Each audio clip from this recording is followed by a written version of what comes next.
Lionel Messi, Cristiano Ronaldo e Karim Benzema são jogadores muito famosos que ganharam o maior prêmio individual do futebol, a Bola de Ouro. Todo mundo sabe quem são esses caras, mas tem jogadores que ganharam a Bola de Ouro, foram o melhor do mundo e hoje quase ninguém conhece. Quer descobrir quem são eles? Vamos lá! E antes de falar dos mais recentes, vamos falar dele, do primeiro vencedor da Bola de Ouro, o Sir Stanley Matthews. Ele era um britânico nascido em 1915 na cidade de Henley. Ele jogava de ponta direita e no ano de 1956, a revista France Football o elegeu como o melhor jogador do mundo, pelos dribles incríveis que fazia, impressionando todo mundo que assistia, sendo vice-campeão da Liga Inglesa com sabe qual time? O Blackpool. Hoje eles estão na terceira divisão, mas antigamente eram muito bons. Pra tu ver, naquele ano, Matthews conseguiu superar até o Di Stéfano do Real Madrid para ganhar a Bola de Ouro. E lembrando, naquele ano o Di Stéfano ganhou sua primeira Champions com o Real Madrid. Mesmo não tendo marcado muitos gols na carreira, o Stanley era claramente diferenciado. Os seus dribles o levaram pro topo do futebol inglês na época. E até hoje tem um recorde de jogador mais velho a jogar na primeira divisão da Inglaterra. Quando na temporada 65-66 foi pro Stoke City com sabe qual idade? 50 anos e 4 meses. Na verdade, ele é até o vencedor da Bola de Ouro mais velho até hoje. Em 56 ganhou o prêmio no ano que fazia 41. Imagina ganhar a Bola de Ouro aos 41 anos de idade. Uma lenda lembrada até hoje pelos ingleses, mas pouco conhecida aqui, principalmente pela época que jogou. Indo agora pro segundo Bola de Ouro não tão conhecido, chegamos num cara chamado Olé Bloquin. Esse cara jogou pelo Dinamo de Kiev, time que o revelou e onde fez história. Mas o que deixou ele conhecido mesmo foi que na Eurocopa de 72 pela União Soviética, conseguiu marcar 3 gols em 5 jogos, passando por Hungria nas quartas e Bélgica nas semis, só ficou com o vice, perdendo para a Alemanha por 3-0, chegou na final da Euro. Até que no ano de 75 pelo Dinamo, o Oleg marcou 24 gols em 43 jogos, levando a taça dos vencedores de taças, vencendo o Ferencváros da Hungria por 3-0 e a Supercopa da UEFA, ganhando incrivelmente do Bayern de Munique, também por 3-0. Todos os gols daquela partida foram marcados pelo Oleg, olha que impressionante. E também no mesmo ano levaram o campeonato soviético. Então naquele 1975 foi premiado com a Bola de Ouro. O melhor jogador do mundo tinha nome, Olé Bloquin. Esse cara é até hoje o maior artilheiro do Dinamo, com mais de 400 gols. Infelizmente teve umas questões políticas em sua vida onde Oleg foi obrigado a ficar no seu país. Como era da União Soviética, um cara que como ele ir para outro lugar não pegaria muito bem para a imagem do país. Então acabou tendo que fazer história por lá mesmo. Aí depois de se aposentar em 88, o Oleg se tornou treinador, onde comandou o Dinamo de Kiev por alguns anos e até a seleção da Ucrânia na Copa de 2006. Sim, comandou a seleção na Copa do Mundo e fez chegarem até as quartas de final. Passaram da fase de grupos, nas oitavas passaram pela Suíça nos pênaltis e só pararam nas quartas, perdendo por 3-0 para a Itália. Depois de um tempo acabou saindo da seleção, treinou outros times como o próprio Dinamo de Kiev e hoje está de volta na seleção como organizador de equipe. Esse foi uma lenda. E o Bloquinho foi o segundo soviético a ganhar a Bola de Ouro. O primeiro foi o goleiro Lev Yashin, mas esse não é tão desconhecido assim, não é mesmo? Agora, alguns anos depois do Bloquinho, em 1986, outro soviético ganhou o prêmio, e um que tu provavelmente nem sabe quem é. O Igor Belanov. Sim, esse cara já ganhou a Bola de Ouro. Ele foi um centroavante, nascido na cidade de Odessa, na atual Ucrânia, e começou lá jogando por times da sua cidade, como o SK Odessa e Shomoronets Odessa. Por lá ele se destacou muito, então no ano de 1985 foi pro Dinamo de Kiev, onde destruiu. Ganhou o campeonato soviético, sendo um dos destaques do time, e entrou em campo pela seleção principal pela primeira vez. Até que no ano seguinte, em 1986, foi convocado para disputar a Copa do Mundo com a seleção soviética, e naquele mundial passaram da fase de grupos indo para as oitavas. Aí no mata-mata encararam a Bélgica e fizeram um jogão, mas foram derrotados por 4-3. Só que detalhe, os 3 gols da União Soviética foram marcados pelo Belanov, 2 no tempo normal e 1 na prorrogação de pênalti. Marcou um hat-trick na Copa, mano. Além disso, naquele 86, o Dinamo de Kiev ganhou a Taça dos Vencedores de Taças, um dos campeonatos europeus mais importantes da época, com o Belanov marcando 5 gols. O Dinamo derrotou na decisão o Atlético de Madrid e ficou com a taça. Ainda por cima, no final de 86, ele ganhou de novo a Liga Soviética. Então, com tudo isso, foi eleito Bola de Ouro, o melhor jogador do mundo. E cara, naquele ano, o Maradona foi campeão mundial destruindo com a Argentina.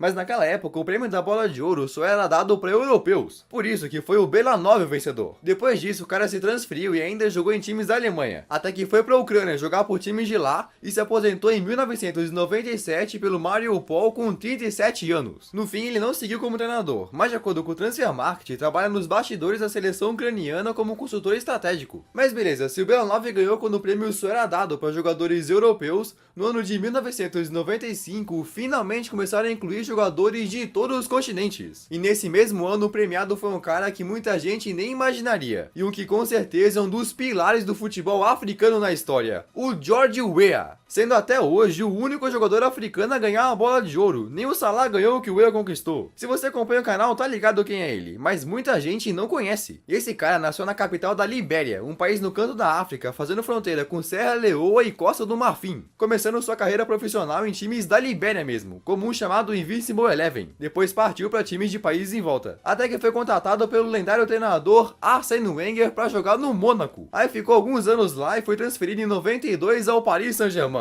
que na época nem sonhava em ser comprado pelos árabes. Mas foi na temporada 94-95 que o Weah brilhou, fez o Paris chegar pela primeira vez às semis da Champions e foi o artilheiro da competição com 7 gols. O cara era fera. Aí no final da temporada foi comprado pelo Milan, jogar ao lado de Baresi, Baggio e companhia. E foi no final de 95, quando estava na Itália, que foi premiado com a bola de ouro, ganhando principalmente pelo que fez no PSG. E depois, jogando no clube de Milão, ganhou 2 vezes a Série A italiana e a Supercopa da Itália. O Weah passou um bom tempo no Milan. Aí com o passar da idade, em janeiro de 2000, saiu para jogar no Chelsea, mas ficou só uma temporada e logo foi vendido ao Manchester City, onde também passou por problemas, sendo muito substituído em campo e acabou sendo vendido para o Olympique de Marselha. O Weah não teve títulos como Copas Continentais, mas sem dúvidas foi uma estrela e por muito tempo o representante do futebol africano pelo mundo. Aí no final de sua carreira ainda jogou pelo Al Jazeera e também virou treinador da seleção da Libéria. Ele era jogador e treinador da Libéria ao mesmo tempo, onde quase classificou a seleção para a Copa de 2002. Imagina! Mas depois de se aposentar, ele decidiu sair um pouco do futebol e focar na carreira política. Até que em 2017 ele conseguiu a façanha de ser eleito o presidente do país, cargo que permanece até hoje. Mas o nome Weah continua no futebol, porque seu filho Timothy Weah é profissional jogando na Juventus. Olha que da hora. E no ano seguinte que o Weah ganhou o prêmio, a bola de ouro foi dada para outro cara que hoje não é tão falado, o alemão Matthias Sammer. Esse cara começou a jogar em 85 pelo Dynamo Dresden, time da Alemanha Oriental. Quem treinava o clube era literalmente o pai do Matthias, Klaus Sammer. E foi nesse clube que começou a ficar famoso por jogar a Taça dos Vencedores de Taça em 86, marcando 2 gols e chegando até as quartas. Aí alguns anos depois, na temporada 90-91, foi pro Stuttgart por 1,5 milhão de euros, onde chamou a atenção da Inter de Milão, que o comprou por 6 milhões. Mas na Inter não conseguiu se adaptar bem. No momento que o Sammer foi pra lá, acabou sendo o único alemão no elenco todo e jogou só 13 partidas em 6 meses. Então, com tudo isso, o alemão pediu para ser negociado com o Borussia Dortmund, que o aceitou. O Sammer atuava pelo meio e pela defesa como volante líbero. Era um destaque no time por sua versatilidade e modulação em campo, sendo conhecido como Barão Vermelho e também como Cabeça de Fósforo pelos seus cabelos ruivos. Depois o cabelo apagou e ele ficou careca. Aí pelo Dortmund, o cara destruiu e ajudou eles a chegarem no seu auge na história. Foi campeão da Bundesliga em 95 e 96 e no ano de 1997 ajudou o Dortmund a conquistar um título inédito, a Liga dos Campeões. Mas o Sammer ganhou a Champions quando já era bola de ouro. O que fez ele ser premiado como o melhor jogador do mundo foi sua temporada em 96. Naquele ano, pela seleção alemã, vestindo a camisa 6, foi para a Eurocopa e destruíram. A Alemanha com o Sammer passou da fase de grupo sem tomar nenhum gol, nas quartas passou da Croácia por 2-1,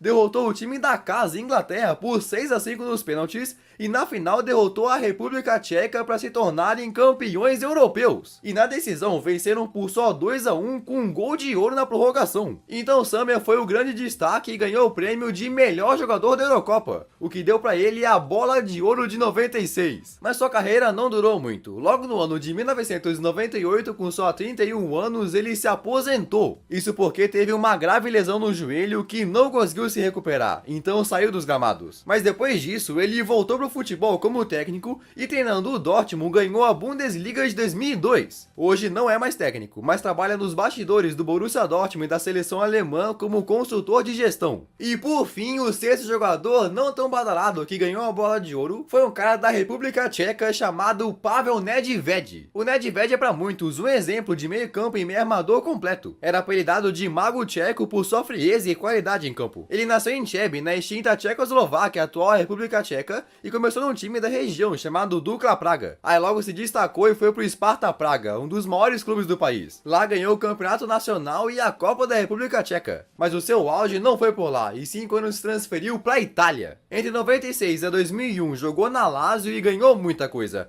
como a Série A de 2000, duas Copas da Itália, taças vencedores de taças e até a Supercopa da UEFA em cima do United. O cara se consolidou como um dos melhores meias em atividade. Então no ano de 2001, com a saída do Zidane pro Real Madrid, a Juventus foi em busca de um cara para substituir ele e trouxe o Nedved. Até que na temporada 2002-2003 ajudou a Juventus a alcançar a decisão da Liga dos Campeões, sendo muito importante, marcando gol contra o Manchester United, gol no Barcelona e no Real Madrid. Eles acabaram não ganhando aquela Champions, perderam pro Milan na decisão, mas isso foi um peso muito importante para definir o Bola de Ouro. Além disso, a Juve ganhou o Campeonato Italiano com folga e a Supercopa da Itália, com o Nedved ganhando o prêmio de melhor jogador do Campeonato Italiano, melhor estrangeiro, um monte de coisa. Então em dezembro de 2003 o nome dele estava em alta e foi escolhido como o Bola de Ouro, o melhor jogador do mundo segundo a France Football. Mas assim, ele ser o melhor do mundo não era um consenso, porque naquele mesmo mês a FIFA também deu seu prêmio e o Nedved não ganhou. Quem ficou com o prêmio da FIFA foi o Zidane. Que doido, né? Aí depois de ganhar a bola de ouro, o Nedved continuou na Juve. Até quando foram rebaixados para a Série B por conta de esquema de manipulação de resultados, ele ficou e se aposentou em 2009 pelo clube. Aí logo em 2010 virou membro da direção da Juventus e foi até o vice-presidente do clube por anos, saindo do cargo só recentemente, em novembro de 22. E como falei, ele se aposentou em 2009, mas uma coisa interessante é que em 2017, anos depois, saiu da aposentadoria e jogou uma partida ao lado do seu filho, com o desconhecido FK Skalna, da 7ª divisão tcheca, mas só jogou um jogo. E aí, tu ficou surpreso com algum cara que apareceu aqui no vídeo? Comenta aqui embaixo. E dá uma olhada nos outros vídeos que já postei, sei que tu vai gostar muito. Então beleza, valeu e tchau!